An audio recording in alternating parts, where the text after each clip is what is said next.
Olá, meu nome é Wellington. Eu fui convidado pelo Ramon, né, para ministrar esse curso, um mini curso sobre o conceito de decolonialidade.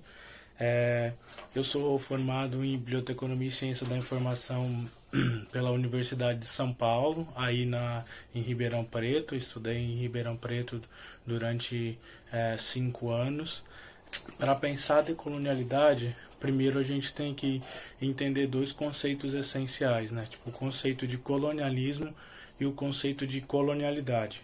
E é importante a gente ter em mente que esses conceitos são diferentes. Então, colonialidade e colonialismo, embora eles trabalhem com questões que sejam parecidas, eles têm algumas distinções aí que são importantes para marcar a discussão tipo de decolonialidade.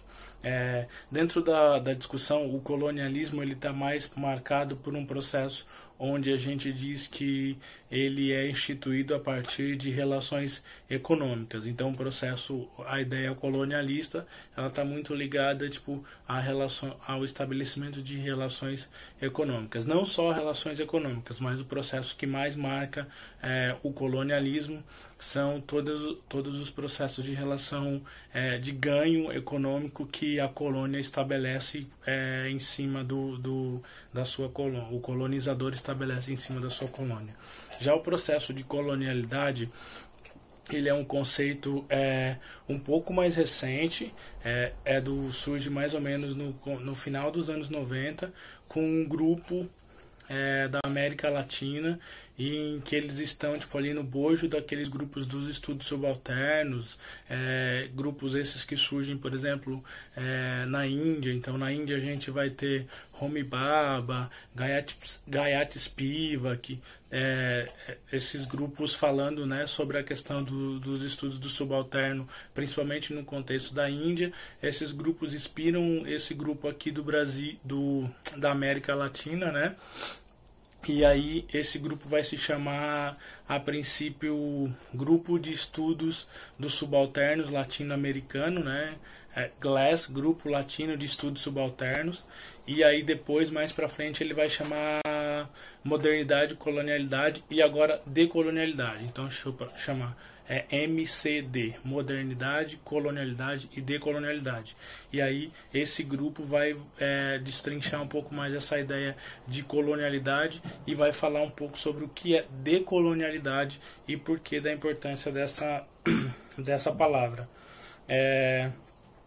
Um processo importante para a gente entender o que é a colonialidade e como é que esse grupo, né, principalmente esse grupo aqui da América Latina, que é quem constitui a ideia de colonialidade e estabelece, é a ideia da modernidade. E essa vai marcar a principal diferença para a discussão quando eles falam que a colonialidade é diferente do colonialismo. A proposta de colonialidade ela só é possível porque ela se instaura dentro da modernidade. A modernidade ela é marcada por esse processo da travessia do Atlântico, né?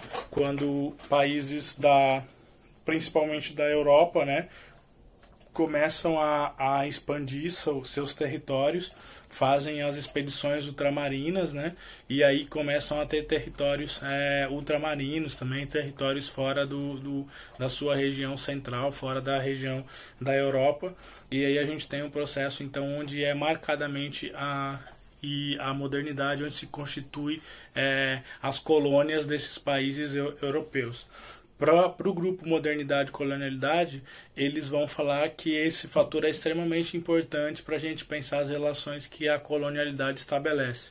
Dentro dessa esfera da modernidade, a gente tem aí uma série de fatores que vão além da questão econômica para a exploração das colônias. Ela também passa a estabelecer um modelo de exploração que explora o intelecto dos povos originários, que explora todo o conhecimento e desconsidera o conhecimento que aqueles povos originários trazem e tem um caráter, tipo essa ideia civilizatória de que a Europa vai levar civilização para outros povos.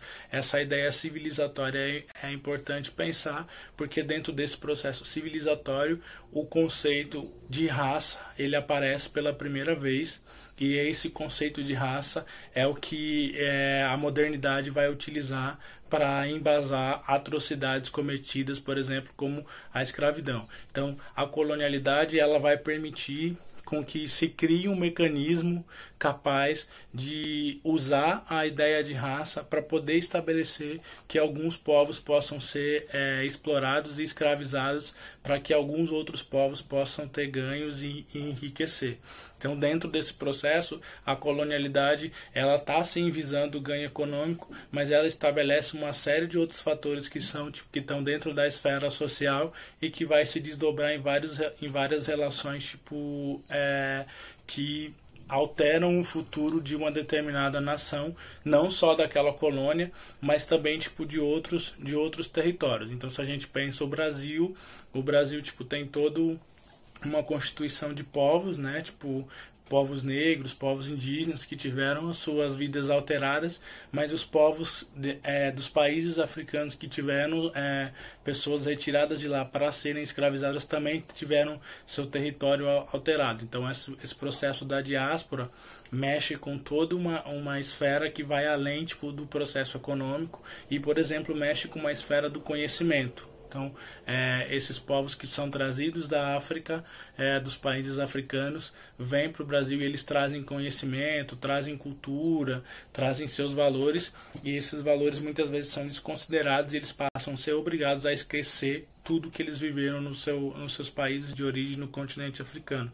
Então esse também é um processo marcado da colonialidade, que alguns autores vão chamar, por exemplo, de epistemicídio. A própria Sueli Carneiro, depois, que é uma autora que a gente usa muito dentro da discussão racial, vai falar um pouco dessa questão do epistemicídio, e alguns outros teóricos da teoria da decolonialidade também falam dessa discussão de como o epistemicídio foi uma ferramenta extremamente relevante para a morte do conhecimento dos povos que sofreram a diáspora e que sofreram o processo colonial, né? Então, com essa Constituição, a gente tem agora, entendendo por como é que se constitui a colonialidade, a gente tem que pensar como é que a gente vai desconstruir esse processo colonial de exploração.